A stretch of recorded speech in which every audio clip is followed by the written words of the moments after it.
Welcome to the Master Your Mix podcast, helping engineers, producers, and artists create professional recordings and mixes, even from home. I'm your host, Mike and Davina. Let's get started.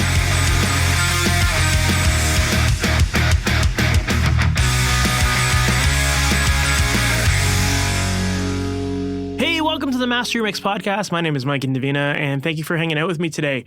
Today, my guest is Harry Hess, and if you're not familiar with Harry, Harry is a musician, engineer, producer, and now mainly mastering engineer who is based out of Oakville, Ontario, Canada, which is my hometown, which is really cool. And Harry has worked with a ton of amazing artists over the years, everyone from Barenaked Ladies to Billy Talent and everything in between. And he's even done some remaster projects where he's contributed to working on masters for Ed Sheeran, Madonna, Ray Charles, and even more. So lots of very cool stuff in his discography. And this is a really fun, interesting episode. And what I love about Harry is that he's not a mastering engineer that gets really caught up in the numbers and being technically correct and this and that.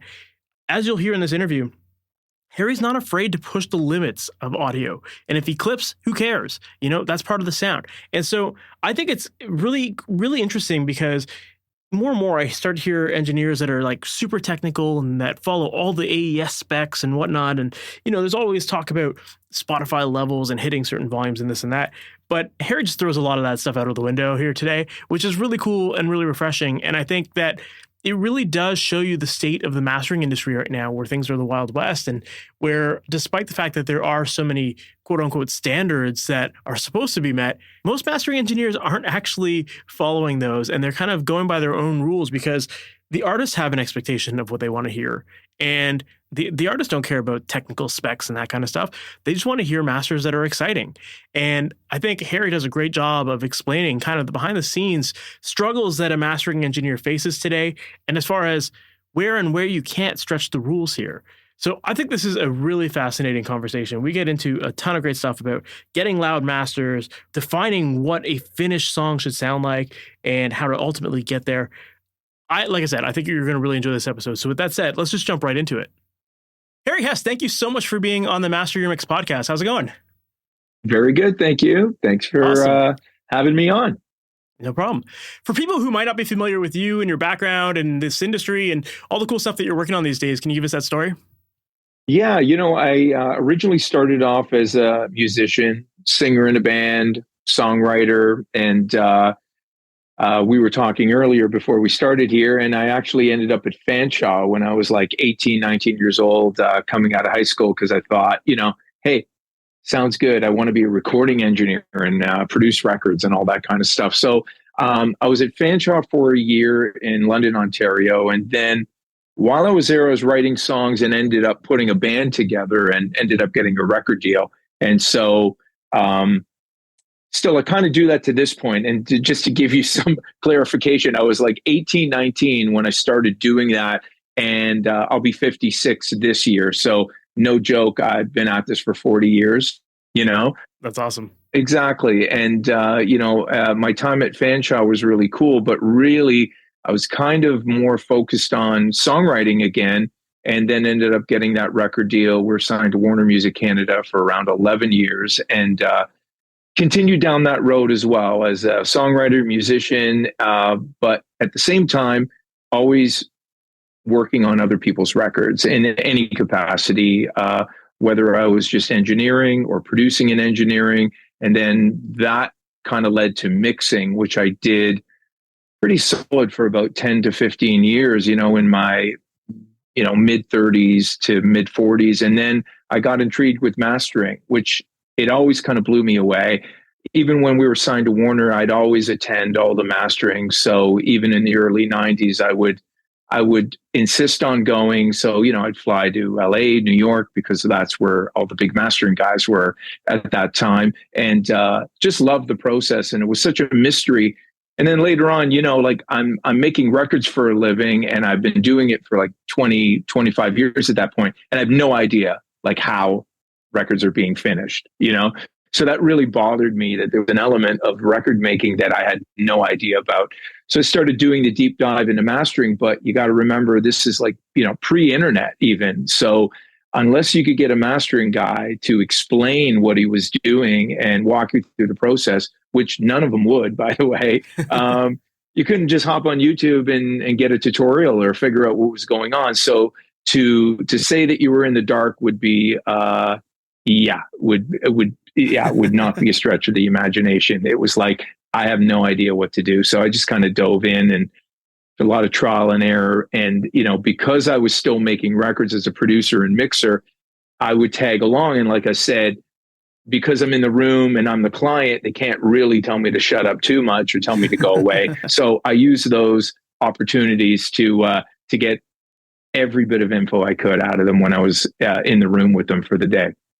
I think that's a great way to do it. It's like like you said, I mean, there wasn't a YouTube or something like that to show you. And what better way to do it than to actually just be in the room with people who really know what they're doing and watching what they're doing and asking them those questions, right? Exactly. Yeah. So after a while of watching these people work, at what point did you feel like, okay, I can actually do this for myself now and start working with clients and offering it as a service? Well, you know what? I kind of came in the easy way. And I mean that in the sense that because I built up quite a clientele as a studio owner, I would just start offering my mastering services to clients that we had at the studio.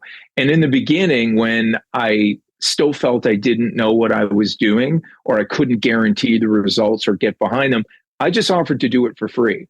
And even if I knew that, we were sending this out to another mastering guy, I would just, want to try, and then being able to compare what I was doing, where I landed with it, and what kind of the quote unquote pros were doing with it was, again, another giant leap in learning experience. And that was my way into it. So I didn't actually come out one day and say, hey, I'm a mastering engineer and I'm looking for business. I just started mastering records. And then when I could get away with it, my name would end up on it, and I would be the mastering guy. And, if I'm being honest, a lot of times in the beginning, I would just even bow out and say, like, hey, I'm not feeling great about this. I don't think it's really going in the right direction. So go do what you were going to do anyway, but thanks for letting me, kind of give it a shot. And those experiences were awesome because I spent so many years at that point, doing critical listening, making records, mixing, that I had a really good sense of what I thought finished records should sound like. I just didn't know how to get over the finish line. And so that there's no shortcut from A to B. So you just have to put in the time, the effort, master as many mixes as possible. And, I was always lucky to have A-list clients in the studio, especially the last, 10, 15, even 20 years, that these were quality records and awesome records. And so if I got a chance to work on those, I knew just, do no harm first and foremost, and I don't have to reinvent the wheel. Just give them an enhanced version of what the mix was. And that was my approach.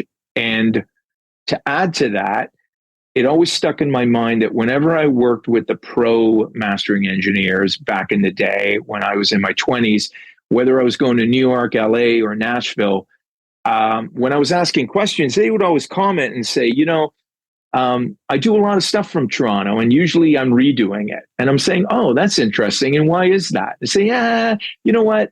Everybody's just overdoing it down there. They're just trying too hard, which I always took as, don't go in there and start adding, 5 dB at 60 hertz just because you think you want to add in all this big bottom, or overdo the top end, or just start carving it from an EQ perspective. Because, when you're dealing with quality mixers and producers and they know what they're doing, the last thing that you want to deliver is something that sounds violently different from what they gave you. And that would be my number one tip to anybody starting out, is that people slaved over this, and they probably spent a lot of time, money, and effort to get it over the finish line, to have a group of people decide that this is the final mix. Every subtle nuance of it has been, combed over a million times. And for you to just go in the end and basically impose your will onto it and make it sound, like I said, violently different, that's not a great approach. And whenever I just went soft on it with regards to not straying too far off from what they gave me, I always got a great result. People always came back and said, hey, you get it, awesome, really good. And the pros usually don't look for 10 revisions. The people that are busy, that get it, that know what they're doing, they expect you to be the same. And like I said, if you're just giving them back an enhanced version of what they gave you, 9 times out of 10, it's thumbs up and ready to go. So I always say that to people. It's like shocking to me that the people that are just kind of learning or in the mid stages, they're always the ones that I'm doing a million revisions for. But the top tier major label artists, it's like, I do it once and I'm done. Yeah. So it's an interesting thing that I've noticed. Yeah.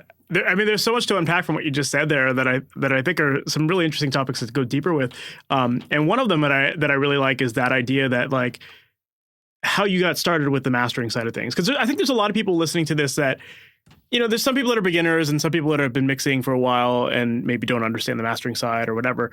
But there's a lot of people that are afraid to jump into this professionally because they're scared of like failing at it or, giving clients something that they're not going to be happy with. But I like that you just took that chance, and like obviously you had a clientele from your studio, and that helps for sure. But to then be able to put yourself out there and say like, here's a master I did. Let me know what you think. I think that's brilliant. You just got to take those chances, right? And then as a result, I'm sure you got to a point where you started to realize like, oh, I am beating out these other mastering engineers. Like I do know what I'm doing, and that builds your confidence, and it builds the artist confidence in you as well. So I think that's a really good lesson for people. Like sometimes you just got to do it scared.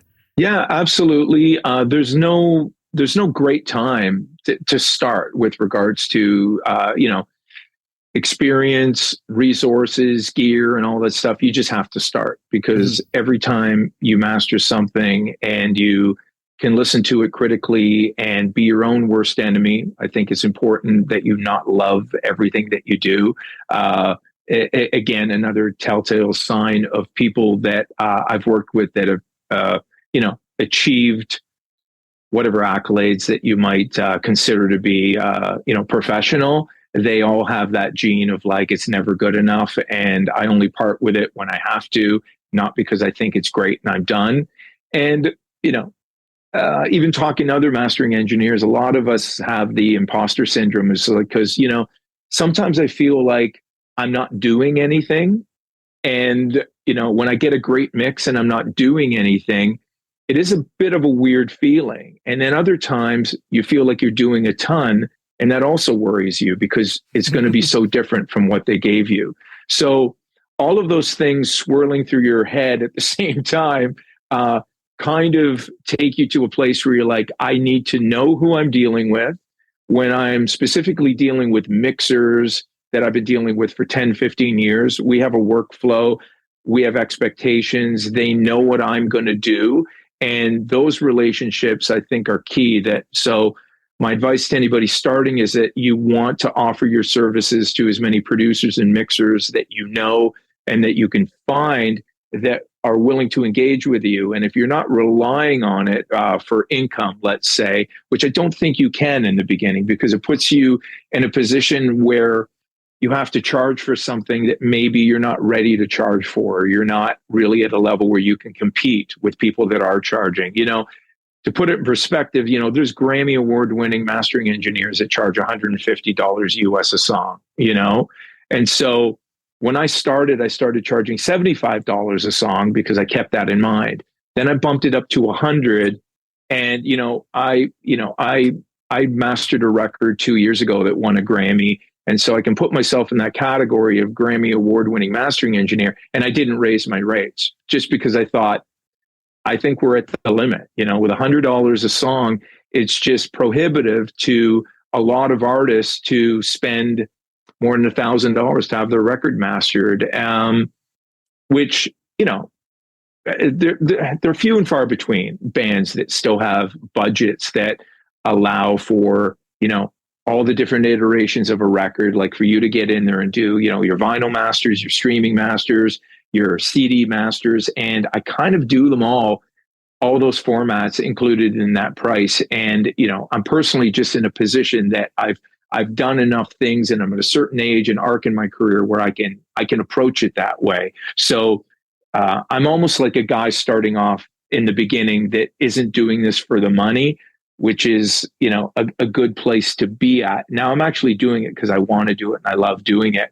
And the people that are in the middle that are, really trying to do this as a business and that's their only source of income, I won't lie to you, it's very difficult just to, earn a living as a mastering engineer, especially if you don't have those attachments with regards to clientele that have big budgets, or you have those gold and platinum records under your belt that you can use as a calling card. So, again, my advice would just start with people in your area, producers, engineers, mixers, and just start working on it. And then if you're really good at what you do, they'll start paying you to do it.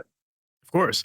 Yeah. And I think the interesting thing about mastering is that it's one of those games where it's like, it's small price and you need high volume of clients or high volume of songs. So it's like if you're going to get into it professionally, you either have to be really, really good at sales and networking and like getting, bringing bands through the door somehow, or you already have that from something else, like there are people coming through. Whereas like something like a production gig, you can charge a lot more money for it, but it's more time in that sense too. And there's always a trade-off, I guess, in that sense. So, it is an interesting field because you do have to be, there's a lot that goes into it as far as like the clientele, running the business, and plus the work and all that kind of stuff too. Yeah, it's interesting. Yeah. You talked earlier about how like when you were kind of getting into it, you felt like, it sounded like you knew what you were doing with the mixing side of things. You felt pretty good there.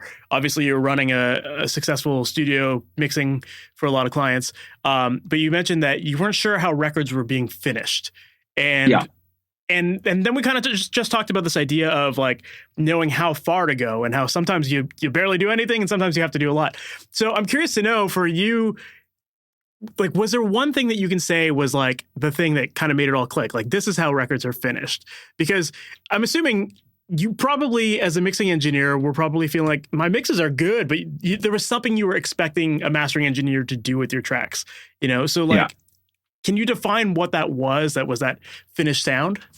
Yeah, it was really, so back in the day, just to back up a bit, when mastering was still basically analog and you'd capture it to something called the 1630, it was still, we were working with levels that were very, based on analog, and people weren't sending finished mixes in the box where they had control over final levels and could slap a limiter on, or you would just get a mix that's just dialed to the top, or even red lights flashing, which I still get to this day. And it's quite comical and really difficult to work with. But if you go backwards 20, 30 years, your final mixes were coming off an analog desk. And so it was really easy for a mastering engineer to make it look like they've invented fire because they could get all this extra volume. They're typically cutting to vinyl, and there's all these formats that you're not really interacting with as a producer, engineer, or even a final mixer. So there was that side of mastering where it's basically a transfer, and you have none of those tools at your disposal because you're mixing off an analog desk. You're maybe putting it down to DAT, half-inch, quarter-inch. And those are the formats that you're taking. And now somebody's taking that and enhancing it. And even hearing your mix back 6 dB louder, 8 dB louder can have quite an impact, right? So you didn't have to go out of your way to reinvent the wheel once again. It was just, the process of the transfer already turned it into something that was leaps and bounds better and more radio ready or vinyl cutting ready than anything that would be coming off an analog console with just normal levels back in the day.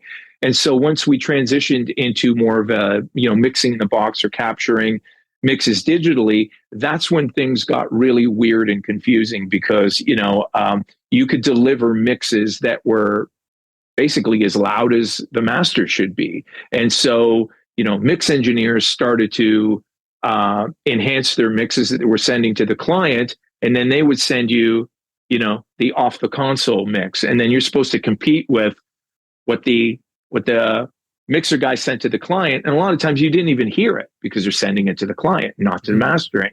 So we went through that stage of, volume wars even within the team, So So true. if I'm getting a really hyped mix, and it's louder than my master, all of a sudden the client's disappointed because they're not aware of how things are working and what they were given. So, really at the end of the day, I think we got to the point where if you started off as a mixer in the analog world, you had expectations what the mastering guy was going to do. And for me, I would deliver something, and I was, for the most part, really, really happy with what the mastering guy did. And I will say that when I was signed to Warner as an artist, or I was mixing records that were, major label budgets, we always had the budget to go to top tier mastering guys. So they were the top mastering guys in the world for a reason. They consistently delivered great masters. I can maybe count on one hand where I got something back in like 20 years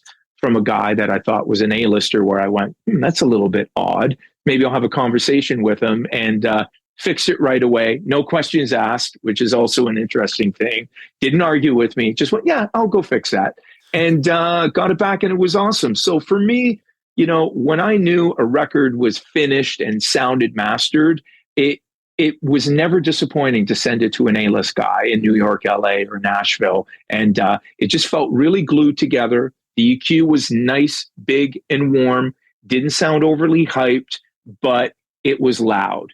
And it always blew me away how they could get super loud, but it didn't sound like it was, an in-the-box limiter that was just, doing 10 dB of gain reduction. So that was the journey I was on for many, many years, was to find a way to get loud without sounding like I did anything. And I think really that is the place where I'm still at now. I run an analog chain. So, I think I'm imparting a little bit of a sound on it by running it through this analog chain, a little bit of color, a little bit of harmonic distortion. But even that, you don't want to overdo it for certain genres of music. So I more often than not, I'm running through an analog chain. Maybe 20% of the time, I stay in the box. If I'm doing some jazz stuff or really light touch things, I will stay in the box because it doesn't benefit from any harmonic distortion. But I know your question was, how do I know that a record sounds finished? And so it's all part and parcel of my process and the way that I think that I get there based on what I heard other people doing. And, one of the guys, Stephen Markison, that we used a lot, I mixed a record for Sony in Belgium, and had some local guys do some mastering when the budget was a little bit lower. But I said, you know what? This is a major label record. Let's send it to Stephen Markison. Comes back. It's just unbelievable. Just fantastic. Just beautiful, warm bottom. Like I said, super loud, but you could not hear any artifact from it being loud, which again is the key. And there's a guy that's been doing this for, 30 plus years as well. I worked with him when he was in his early 20s, and just an amazing mastering engineer, and Greg Colby, guys like that, and just incredible talent. And they just impart this sound on it, and I don't just think it's the gear; it's a combo between the two. And I bet they could come up with great masters, no matter what they were working on. You need the proper listening environment, obviously, and that's what they've established, and that's what I've tried to establish here, that I know what I'm doing when I'm making a change, and I'm doing it purposely based on whatever deficiency or something that I think I need to do to it. But other than that, I let the mix be the mix and just get it over the finish line without doing any harm, as it were. For sure. Well, I definitely want to get into the idea of loud masters, because that's obviously a topic that comes up with mastering all the time. But I think before we get there, maybe let's step back a little bit. Like, what's your approach to a new project? Like, where do you start? What are you listening for? What does that process typically look like for you? You know what? I do a lot of rock stuff, but at the same time, I'll get jazz records, and I'm mindful of the genre, obviously, and there's volume targets that are kind of indicative to the genre. And so if you start slamming a jazz record or hype the top end, or just, be too heavy-handed with the EQ, I know that the mixer that delivered it to me is not going to like it, like I've mentioned before. So I I first decide whether I'm going to do any kind of, analog chain. And because I do a lot of rock and pop, I like what the analog chain is imparting. So sometimes I'll slam into an A to D converter and get my final volume and no digital final limiter in the end, which is still, I don't think a lot of people are doing that anymore, but that's what everybody did back in the day. That's how they were getting volume. They just had, high quality A to Ds, and they were just slamming the crap out of them. And that's how they were getting volume. And I still do that 80% of the time. And if I feel it could still use some glue, and I know how I'm going to get that in the end with a digital final limiter, then I'll approach it that way. And I'll just back off my volume that's going into Sequoia, and I'll just capture it that way. And then I'll just do a little bit of augmentation, a little bit of gluing, sometimes even some MS, if I feel like I want to, just approach it a little bit differently. So I'm doing like maybe, little 1/10 of a dB EQ moves, and then a little bit of final limiting. And a lot of times it's, genre specific in the sense that I don't want to see any overs. I don't want to, push the limits where I'm overdriving an A to D to get that volume. So I'll do my final bit of volume in the box for certain things as well. Gotcha. So when you're talking about slamming the A to D, so you're just like literally sending your signal out of Sequoia through all of your analog gear and just like cranking the outputs of your gear back into your converter? Is that more or less the process there? Yeah, that's right. I'm actually, I pitch from just a laptop that's going into this 4-cell converter, which is a boutique, converter, and then I'm going out SPDIF out of that converter, and then the analog output of that is feeding my analog chain, and then I'm capturing in Sequoia. So I'm going into these EAR compressors, which are Esoteric Audio Research. They're basically, I think, the best knockoffs of the Fairchild 660s ever made. And then I go into a Mazalik EQ, and then the Shadow Hills mastering compressor, then the A to D converter, and then even after that, I have a Weiss, and I can do some digital limiting and level there as well. So I like the sound that imparts on it, and I kind of still go through that chain, even though that's a little bit of an older, antiquated approach to it. You'd love to see some mastering guys that have been doing this for like 30, 40 years, and you see some of the things in their chain, and you're like, oh my God, you still use that? And I'm like, yep, love it. I know a guy that uses like an L1 hardware, like, or an L2 hardware, and like just old, like crazy gear that, I don't know if sonically it's the best thing in the world, but I have a lot of high-end analog equipment that, I really like the sound that it imparts. And so, like I said, super light touch. I'm doing 0.5 dB moves, and very rarely would I ever go beyond that from an EQ perspective. As far as gain reduction goes, I'm really doing none. If I see the meters move with regards to gain reduction, I already feel like I'm already pushing into it too hard. So it's gain staging. It's not a lot of any one thing doing a lot. It's just about little incremental moves up to kind of get it to the promised land. And, once you learn your chain and the, I guess the sonic differences from piece to piece and what they impart on it, then you can make choices what you want to keep in the chain, what you want to bypass. And so I've got a couple EQs that are always ready to go. But for the most part, I don't feel like I need to overdo any of that stuff. So I stick with the Mazalik 90% of the time. Yeah, it's very interesting. And like, I think you make a very good argument with that about the importance of having a good converter, because it sounds like the converter is really, like you said, like the thing that's helping you get a lot of that level out there. So for people who might be listening to this and thinking, well, I don't want to necessarily become an analog guy and buy all the equipment, like, what are some of the ways that you do that in a digital setting where you aren't running it through running it back into a converter and through a bunch of other gears, right? Yeah, I mean, simply start with a little bit of corrective EQ. Then I go into a limiter. Typically,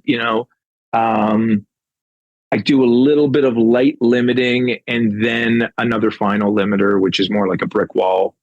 So I'm not getting any overs or any kind of peaks that I'm going, okay, it sounds a bit smashed, a bit heavy-handed. So you really need a mix, though, that's going to cooperate with that mindset. So again, because I run 80% of my stuff through an analog chain, I find that I can take some of those transients. If I get something that's really spiky, thin sounding, I feel like I might want to glue it together in the box before I send it through the analog chain. So there's a lot of things you can do there. I've used tape emulators. I've used, even like SSL style compression before it even hits the analog chain. So if you can just listen to it flat and you can surmise what it needs, and if you feel it needs a lot of work, then I do that at the front end anyway. And I will run it through the analog chain, because if I feel that I need to do that much, I can use those tools to help me get there over the finish line. So again, me being a guy that does stylistically a lot of music that can benefit from those, harmonic distortion and just, basic, tube harmonics and stuff like that. I feel 9 times out of 10, I just like what the analog gear is doing. I really do. And, the spiky transients that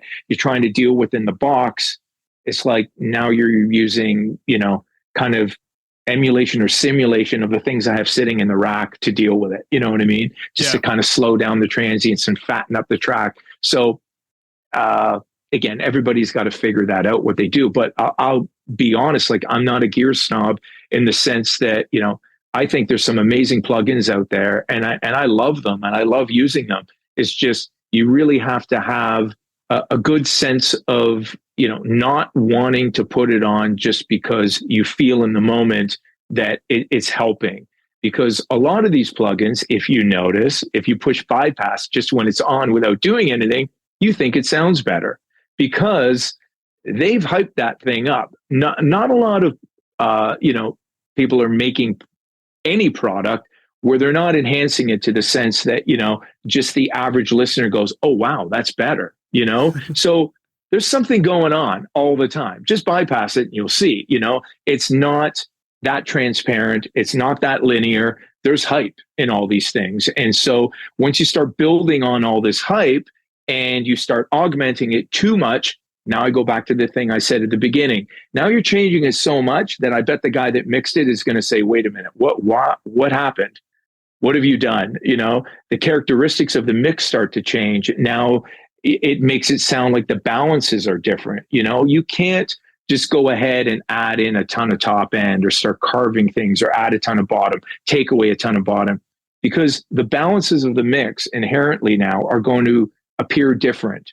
And so if you don't want the vocals to, suffer or stick out, if you just want to keep them where they were, you're going to have to stay true to the mix, right? So if you start overhyping and overdoing, someone's going to be unhappy at the other end, even though you might think sonically, I've got this to a place where it sounds great and it's way better than what it was. But internally, the balances aren't what the band, the producer, and the mixer intended. And now you have a problem, even though you may have a great sounding master in your mind, because there's, it's a service industry where somebody at the end of the day gives their thumbs up and they got to be happy with it, So keeping all those political things in mind, because you've got labels, you've got managers, you've got artists, you've got producers, and then you have the mixer.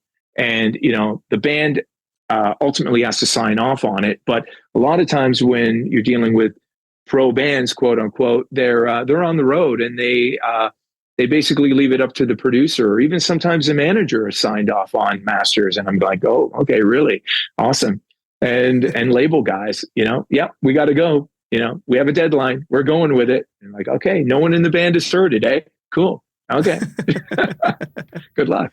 Yeah. Yeah, it's true. There's definitely a lot of people to please along the way, and if there were issues with the master, where let's say you did have to bring out the vocal more, like rather than adding a whole bunch of top end, which is also going to add all the cymbals and all that other stuff, it's worth having that conversation. I'm sure with the mixer, just say, hey, can you give me a vocal up version or something like that, right?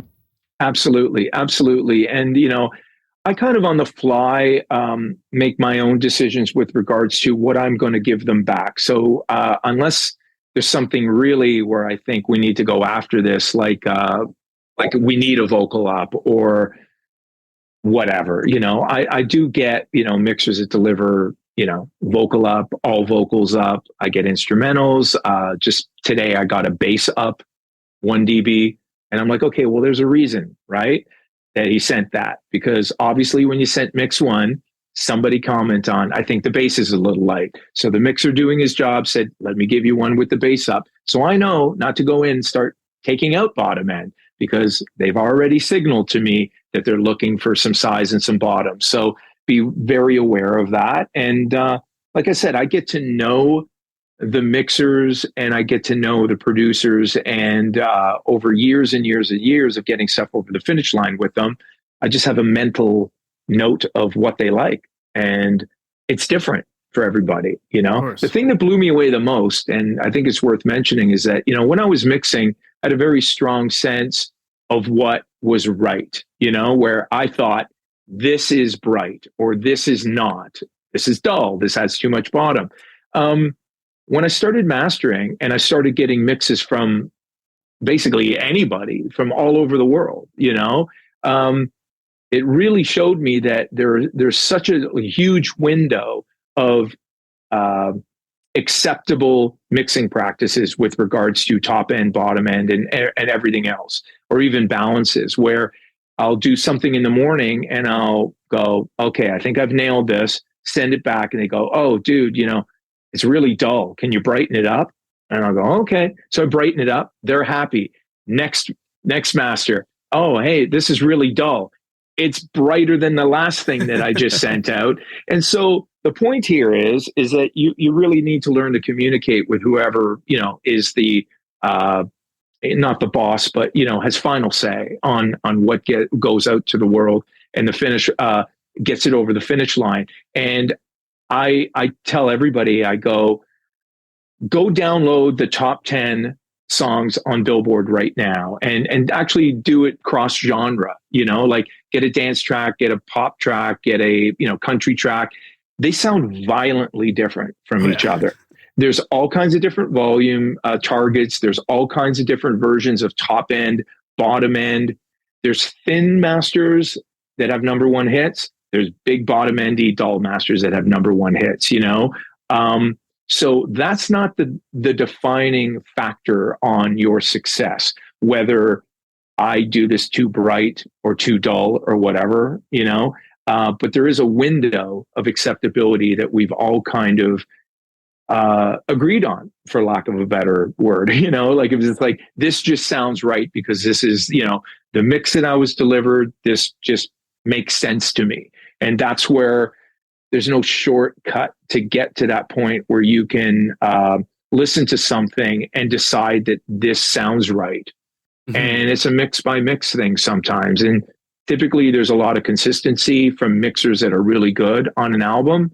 But a lot of times you'll get 4 songs from one mixer, a couple songs from another mixer, and you're trying to make all that fit, especially now in a world where people are delivering singles. They'll go do a single with a producer in a particular studio, particular mixer, and then the next single, they'll just blow that whole team up and just go with different studio, different, producer, different mixer, and it sounds completely different. And that's their next single. And then even trying to anticipate down the road, will these ever have to live on a record together? And a lot of times the answer is, I don't know, because we'll see what happens when we get to 10 songs. We might want to put this out and revisit it again down the road. But you can have songs, singles from bands that have recorded records in the same, 24 months, 3 years, sound violently different from each other, but they're great and they sound good in their own right. And so there's no real template that you can use. You can listen to other people's masters, you can listen to other people's work, but I've always been of the mind that it has no real bearing on what you have in front of you and what you should do with it, right? So I can listen to a Taylor Swift master and go, wow, this is really bright and poppy and in your face and super loud. But if I'm dealing with, something that's dull and tubby, and that's what sounds right for this song, and for me to brighten it up and, squash it to death and make it compete with a Taylor Swift master, it's just the wrong thing to do. So you have to be mindful of, what you have in front of you, and use your musical senses or whatever you think is the appropriate brush strokes to use on this particular thing. So that's why no one will ever get this perfect, because it's such a wide range of acceptability and taste that you will never get to a point where you're like, I can do this every time and do the same thing, and it'll always work. There always has to be some back and forth involved, no matter what. Yeah, absolutely. I mean, yeah, tastes are always changing, and even the artist. I mean, even your taste, you could mix the same song 3 times in one day, before lunch, at noon, and in the evening, and you could have 3 completely different masters just based on what you're feeling, in that moment. So it's like it's just going to happen that way, where our ears just tell us what feels right. Now you bring up an interesting point of like how a lot of records these days, or a lot of artists these days, are making singles, and they'll do one song at a time, and maybe they're working with different producers, and eventually they are putting these songs together and putting, you get 10 songs from different art or different producers, different studios, blah blah blah. Now, as far as like creating that uniformity between all those songs, what's your approach there? Because I guess in those kind of situations, you're going to have to try to find that happy middle ground, I'm assuming, where they all flow well together, and maybe then you're starting to creep into that original discussion of like what was the intended sound of that song, right? So what's your approach there with kind of putting together multiple singles to make an album later? Yeah, and look, the same thing applies to compilations, and I've done a ton of compilations and a ton of basic like best ofs and things of that nature, box sets where they're violently different from each other, record to record. And that's where I really think having the analog chain is a little bit of a secret weapon, because what I can do with that is, on the way into the analog chain, I can, first of all, level match everything so it's hitting the analog chain consistently. Then I find that tonally, the analog chain is imparting something onto the music. And the uniformity of it imparting that same sound onto everything works in my favor when I'm doing compilations or doing whatever I'm doing. And, not to contradict myself, but, if, you don't want to stray too far from what they gave you, but at the same time, if you're not being heavy-handed with your analog chain, it should be rather transparent, but also impart a sound. And so if you like what I do, that's part of it, And so when I'm approaching something like singles or a compilation where everything's different, I do find that being part of my process is extremely helpful, because, like I said, if you run through these EARs, you're running through those tubes, everything has that sheen to it. Then my EQ strokes, it has that sheen, that A to D converter. It also has a sound to it. And then I'm capturing. And then again, I like to leave a little bit of room in the box so I can do final tweaks to level match, EQ match, where I can quickly jump from song to song and go, hey, this one's got a bit too much bottom, but only compared to the other thing that it has to sit beside and live with, And I would rather sacrifice a lack of uniformity for just general, good sounding master, and the mix sounds right and the song's translating properly.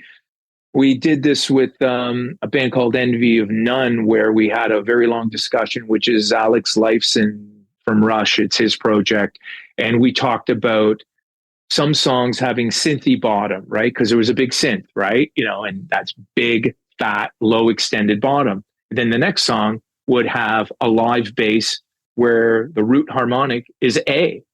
And if you're not going to get the same amount of bottom end on a faster song where the bass is playing A, as opposed to a synth bass that will go down to a D, And so having those mixes beside each other, you're really pointing out the differences between the subharmonic bottom end of a synth and just, a real bass guitar playing maybe a faster tempo song, because faster tempo songs will also read differently in the sense that they sound thinner because none of the waves have time to develop, none of the notes have time to develop, as opposed to a ballad in E or a drop D tuning where it's just big, slow, lots of space. So if you've got ballads that are big and fat, and then you've got up-tempo songs with bashing cymbals, nothing ever has time to decay. The bashing builds up, the top end builds up, and now all of a sudden you have something thin,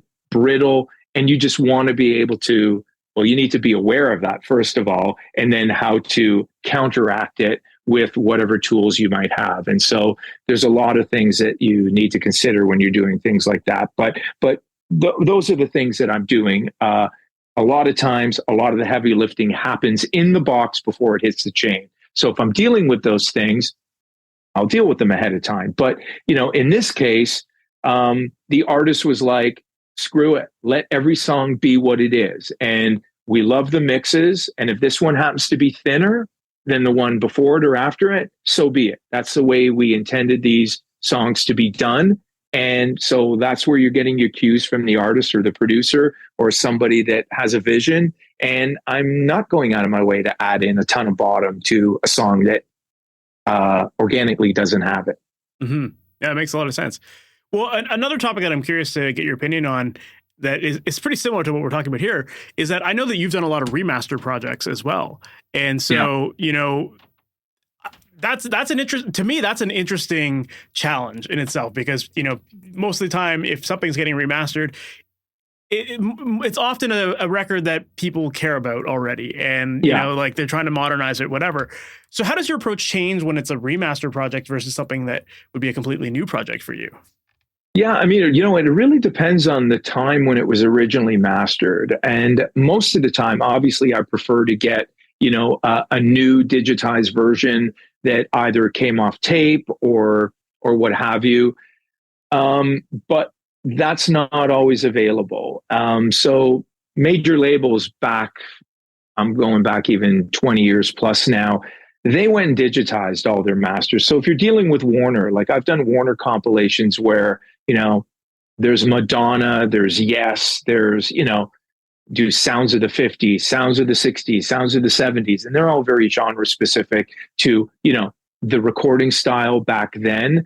And they'll give me, 2496 WAV file masters that were captured, actually even 192 that were captured off, 1/4-inch masters, 1/2-inch masters. And they've got, pros that are doing those transfers. And then you'll get, so that's the best case scenario. And then you'll get somebody that's got the CD, the 1644 WAV files that are ripped off the actual CD and say, hey, can you remaster this? Because, that's the only source that we have. And I don't mind that at all, because, if you're talking 70s, 80s, well, if we're talking CDs, we're talking 80s and 90s, I can almost guarantee that I can give you a better mastering job than what was done back then, even from the best mastering engineers in the world, because the gear just was very prohibitive in the sense that they couldn't get the volume. There was no digital limiting. I can 9 times out of 10 blow that out of the water. And that's that's not me bragging about it. That's my gear. It just sounds better. Like I can take those 1644s, run it through my analog chain, capture it, not do a thing, A/B it with the master that came out in 1985, and it's just a million times better. It's just, not hard to do. So that's why a lot of people are compelled to do it. So major labels are, touting, anniversary releases, remastered anniversary releases. And look, for the most part, I think they do sound way better than before. At least all the ones that I've got, I felt very strongly like, oh, hey guys, wait till you hear this. You're going to be super happy. And I do a ton of that. Yeah. Well, I'm intrigued to know like how there's got to be some sort of like internal struggle there of like how faithful do you keep it to the original master versus like what you might instinctively feel with these tracks too. So, how do you approach that? Yeah, well, it's sonically enhanced, and that's about it. It's bigger, louder, and a bit more clarity, and volume really can fool a lot of people. So if you have something that you're A/Bing the 6 dB quieter than what I just delivered, I literally can do nothing to it. And you'll go, I'll pick the louder one every day, which is, why we had the volume wars and still do. And, the only thing I'll add to that is like everybody still wants really ridiculously loud masters, unfortunately. Well, and that was another thing I was curious about. I mean, volume has come up many times throughout this conversation. And, it seems like these days there's this industry push to have like, well, the streaming services and whatnot are saying like make quieter masters, and then it seems like the mastering engineers are like, screw that, we're still going super loud. So I'm curious to know, like, when it comes to the levels that you're typically aiming for, obviously it's going to depend on the genres and all that kind of stuff. But do you find that you have kind of like a sweet spot as far as level goes that you try to typically aim for to make competitive masters these days? Yeah, I do, and I'm mindful when I'm delivering streaming masters, and I kind of prefer to have the in-the-box limiter because, again, if I'm delivering something with a lot of overs, another thing to keep in mind is that, when I'm delivering this, if I'm delivering it to a label, major labels, Warner, for instance, they won't accept anything with overs on it. So I can't be, beating the crap out of my A to D converter and delivering something like, I'll get a phone call and they'll say, hey, Harry, that master you sent, there's 15,000 overs on that one song. And I'm going, yeah, I know. And like, yeah, we're not going to send that through. And I'm like, okay, cool. Go back it off a couple dB, reprint, put a final limiter on, and no overs, right? So I have to go the route of digital limiter in the box. I can't do it that way because I know that there's certain labels that just have quality control, and they're not wrong. I mean, technically, you're delivering something that still needs to be converted to another format. It's a lossy format. When it gets converted, there's a great danger of creating overs and having distortion and never being able to fully anticipate the quality of the D to A. On everybody's playback systems, it's the wild, wild west out there with regards to if I'm listening back off an $8,000 D to A converter and I'm like, it's fine. Well, yeah, it's fine. And nobody else is going to hear it this way. And so once we start going down the rung of quality with regards to D to A, you also need to keep in mind that there has to be some sort of listening experience on the user end that is that's not giving them a horrible listening experience. So there's so many things to consider. My favorite masters to deliver are the vinyl masters because there's no digital limit. I'm keeping all the dynamics. I'm running it through an analog chain, and that's even creating more dynamics and some beautiful harmonic distortion without plowing into the A to D. So I love those sonically, and I wish we could just go with those, but that's not realistic. And I've been accused of delivering many, many loud masters in the past, and I have.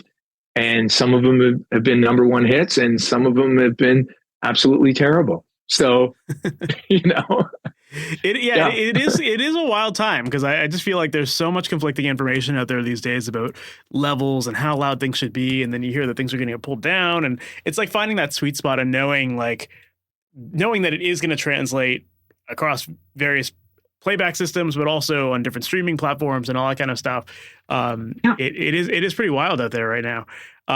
So as far as like that, there's a couple questions I have based on what you just said there, but as far as the translatability, I guess, having your songs translate, what, obviously, you are listening on an expensive converter. And so, like you said, like things are going to sound great in your studio. You've got great monitors and all that stuff. So as far as like making sure that things actually translate outside of your studio, like, are there any steps that you take there to help ensure that? I used to a lot more than I do today, only in the sense that I was, just doing more quality control checking in other listening environments. And I think I've got it down to the point where I'm pretty confident by just knowing what my final volume targets are, how they're going to translate. And again, every song, every mix is going to be different, but that's where I think people rely on you to be, the buck stops here. I'm kind of like the last line of defense before it goes out to the world, and everybody's just looking for reassurances that this is okay and it's the best that it can be. And if that's the case, we're ready to sign off. So I don't typically have those discussions with the clients. I just kind of make those decisions based on what I think I'm hearing and where I can go with it. I do get comments sometimes where people say, "Hey, sounds great. Can you turn it up anymore?" And if I think I can, I'll go, "Let me give you another. I'll turn it up half a dB or a dB."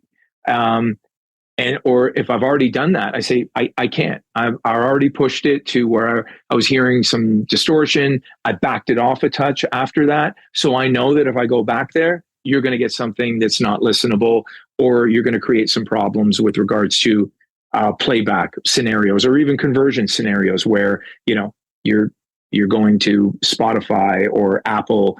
And like I've said, those formats, what we deliver as WAV files are not the final masters. They get converted once again, and you open up the, I guess, the floodgates with regards to, danger floodgates are being opened every time it gets converted again, especially to a lossy format. And that's where a lot of artifact and weirdness can happen. And if you have a lot of overs, you can create problems for yourself. That being said, every master that was ever delivered in the 80s and 90s, once digital mastering was around, had overs.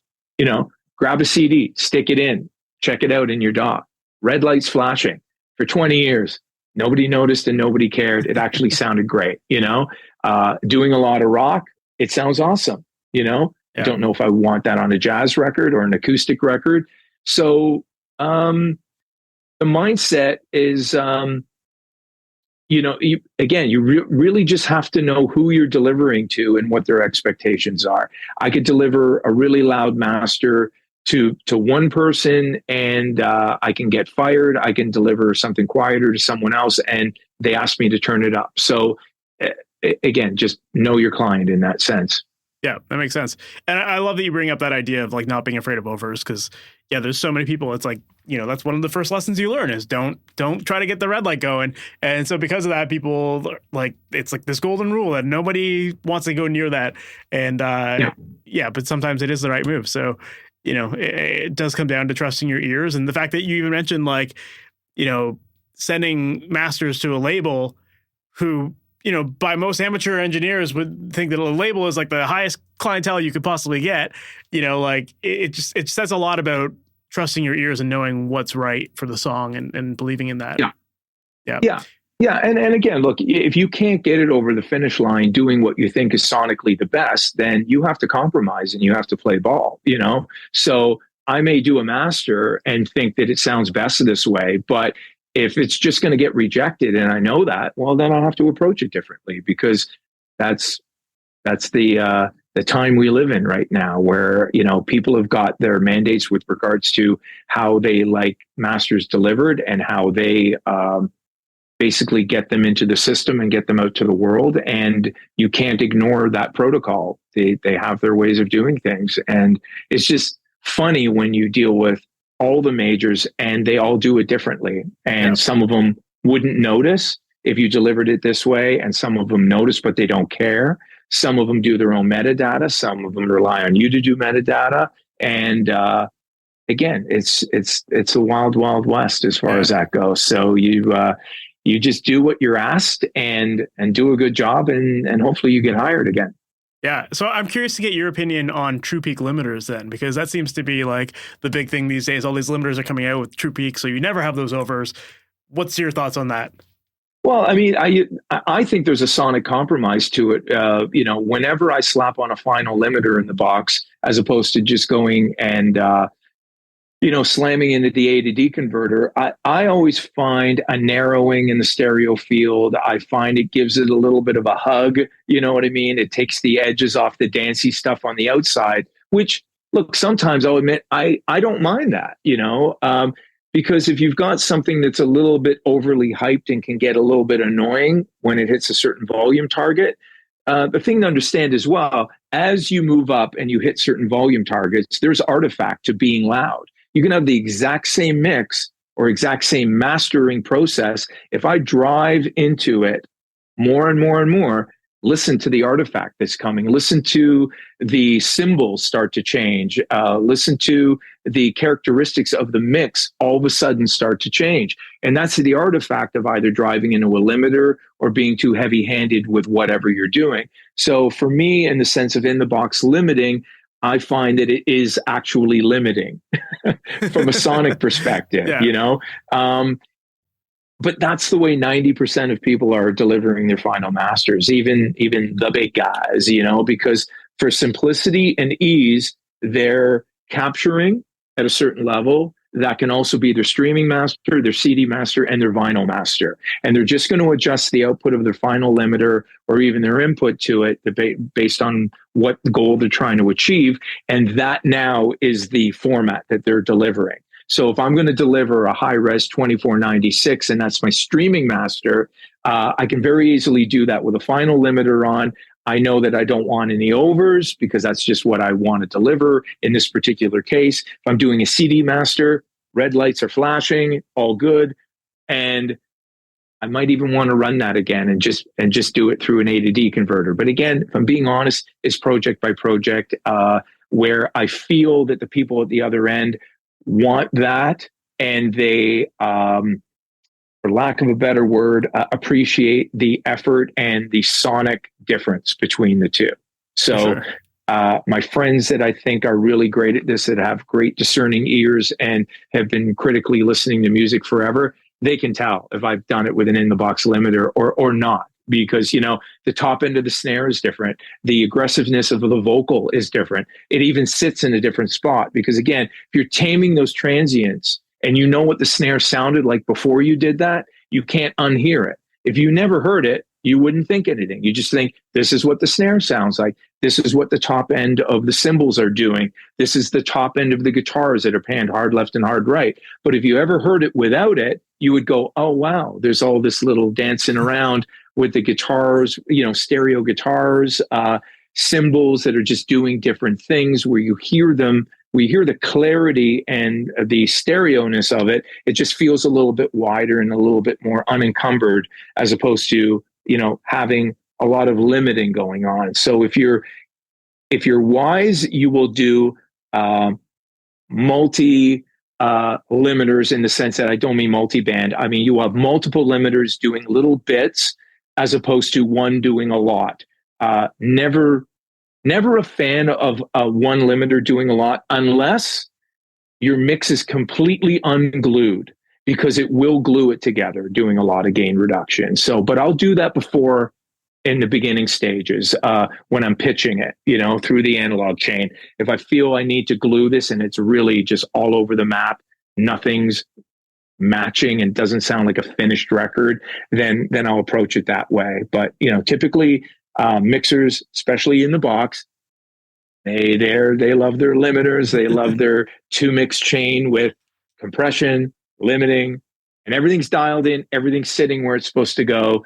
And there really isn't a whole lot of dynamics. So it's pretty rare that I get mixes that are just wildly flying all over the place with tons of crazy transients. Usually the mixers dealt with all those things beforehand. So you go back to the don't do as little as possible, and you're gonna get happy clients. Yeah, someone else has already done all that work. Yeah, I love that's that. Right. Yeah, I love that. Yeah. Harry, this has been really interesting, and I think that it, coming back to that question of what does a finished master sound like? I think that you've done a really great job of, explaining why different songs sound different, and, why one mastering engineer is going to sound different than another, and how overs are sometimes good and sometimes not good, and true peak and all that stuff. I think it's a really fascinating conversation, because it really is the Wild West. But I think at the end of the day, it all comes down to, when you're we're all trying to make music that pleases our ears, and we're trying to find people on our team that can help us make that vision come to life. And so I think when people are picking you as their mastering engineers, because they're familiar with what you've done, they like that sound. That's why they go with it, right? And when they're making their mix and they're making their decisions on, you know, how much compression or limiting to use, it's because that's what feels right to them. So it is a really interesting conversation to have in terms of like what a final song should sound like, or, you know, what a finished song sounds like.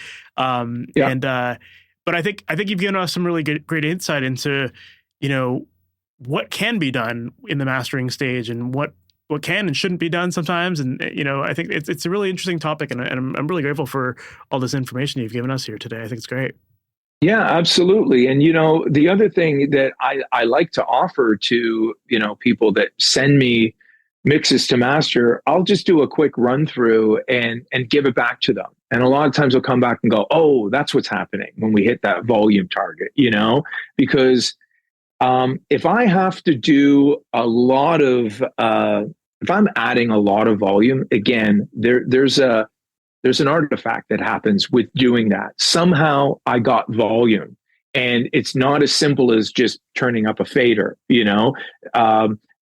What happens to the mix when it's a dB louder, 2 dB louder, 5 dB louder is very different, right? So if you gave me a mix and I'm adding 6 dB of volume, you might need a second to climatize to what I've done, even though I've done nothing, right? So I've delivered something, but there was artifact or something happened when I hit a certain volume target. And there's so many variables that add up to that, you know, I like to let people hear what that's going to be. And typically people come back and go, oh, okay, if that's happening, I'm going to tuck my vocal back a bit, or I'm going to turn it up, or I'm going to take that hat down because, wow, did that ever come up, right? Mm-hmm. Or cymbals. Typically cymbals, rizziness of a guitar, top end of a snare, those things are the things that, you know, you might go, oh, wow, I didn't expect that. Truncation of a transient. They go, oh, losing my snare a bit. Yeah, because if you want it that loud,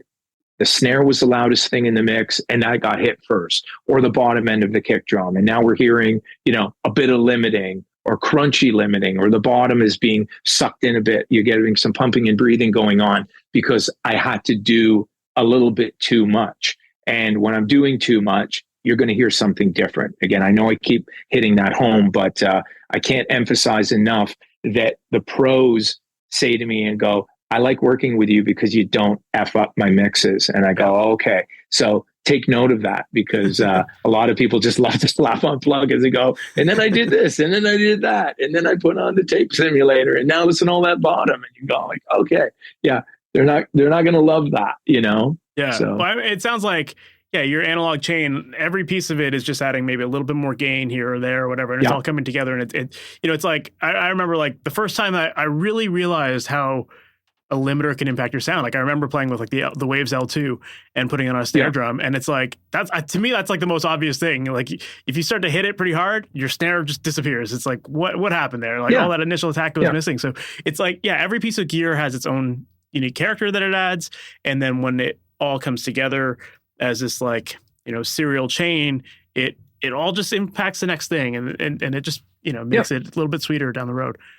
So I love that. I think that's great advice there. Yeah. And, you know, I've got mixers that will, you know, they will purposely send, you know, a mix with a kick and snare a little bit louder than they would, you know, want it or intend it to be, you know, in the end, knowing the process, right? So what's going to, you know, get rounded out a little bit? What's going to kind of sink into the mix? What's going to happen? And so I even became a way better mixer once I started mastering, because I can anticipate the process and what was going to happen. Again, I never mastered, or I hated mastering anything that I mixed, and vice versa. So I still, to this day, if I mix a record, which is very rare, I hire a mastering guy to master. Yeah, it makes sense. But yeah, it'd be great to wrap things up here. For people who want to learn more about you, potentially even work with you, what's the best way for them to do that? What is my website? HBombMastering.com. Right on. Love it. You can get a hold of me there, and you can see some of the records that I've done. Amazing.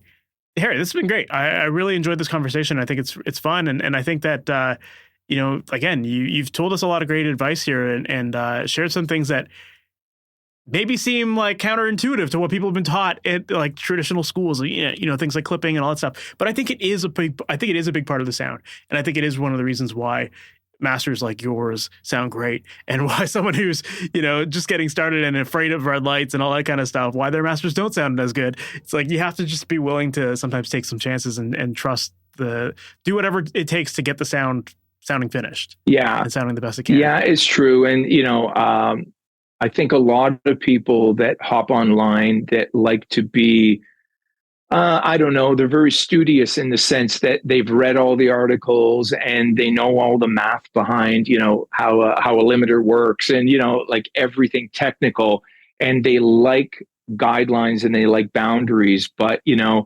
making music was kind of born from a creative sense that there are no rules. And not that mastering really applies to that, because it's probably, I don't want to say the least artistic portion of it, but at the end of the day, if you compare it to writing and recording and mixing, we have the least sonic footprint on this if you compare it to the other people involved, right? And that's not to take away anything from the mastering, but I always say, if you give me a great mix, I won't screw it up. I promise you, it will still be great. But if you give me something that's terrible, that needs a lot of work, there isn't much that I can do. And I think we all understand that, So, but people kind of want to go textbook on a lot of these things, and I don't think that you can, because it still comes back to, this is music, this is art, and a mastering person, I think, that kind of can serve the client best is somebody that understands how those two worlds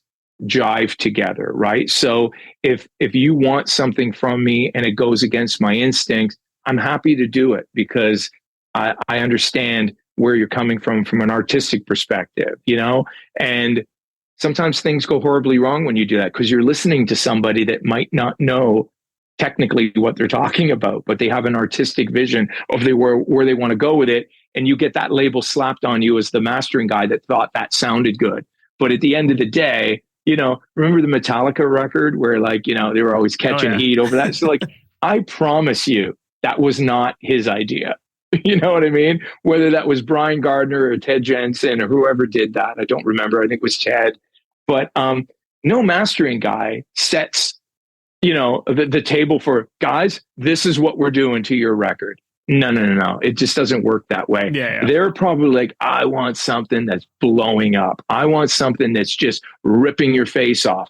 And then they're like, okay, well, here it is. Love it. And then the guy catches all the flack because, they'll write, this guy doesn't even know how to master. It's like, he knows how to master. He was actually delivering something that he was asked to do, which is at the end of the day, what we have to do. So, you have to have your wits about you, but you also have to realize that, you're dealing with artists and they have a vision. And so I think when you can come to a place where you can coexist with the artists and give them what they want and be good technically, then things will start working out for you. Yeah, that makes sense. Well, again, Harry, thank you so much for taking the time to do this. I really appreciate it. And looking forward to people hearing this. I think they're going to really love it. Anytime. Awesome. Well, thank you. So that was my interview with Harry Hess, and I really enjoyed that. I really appreciated Harry's approach to mastering.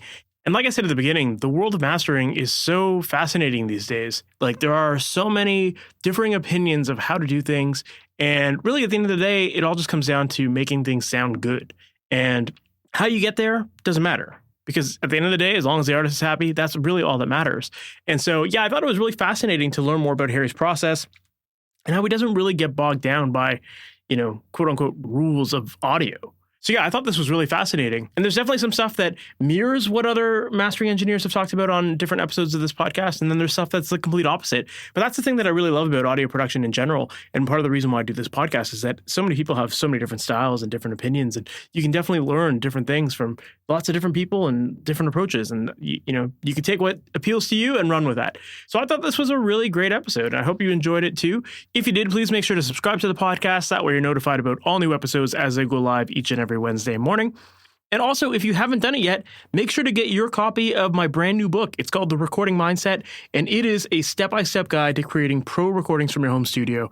And inside of that book, we cover everything needed in order to make raw recordings that sound better than most people's best mixes. And so we cover everything from how to establish your vision for your tracks before you even start recording.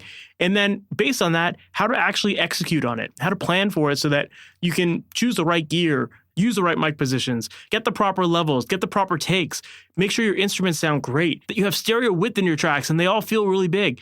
If you want to have great mixes, it always has to start with great recordings. So if you've been struggling to get your mixes to sound pro and you've been spending hours and hours or days or weeks or months trying to mix your songs and never quite getting them to the standard of your favorite records, well, this book is going to show you how to get it right from the start so that you can make sure that that happens in the mixing stage.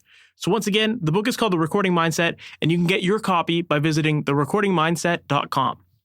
So with that said, we've reached the end of this episode. Thank you so much for sticking around to the very end, and I can't wait to chat with you in the next one. We'll talk soon. Have a good one. Thanks for listening to the Master Your Mix podcast. To have your questions answered, submit your questions to questions@masteryourmix.com. Please go to iTunes and subscribe and leave a review. And for more information on how you can improve your mixes, visit MasterYourMix.com.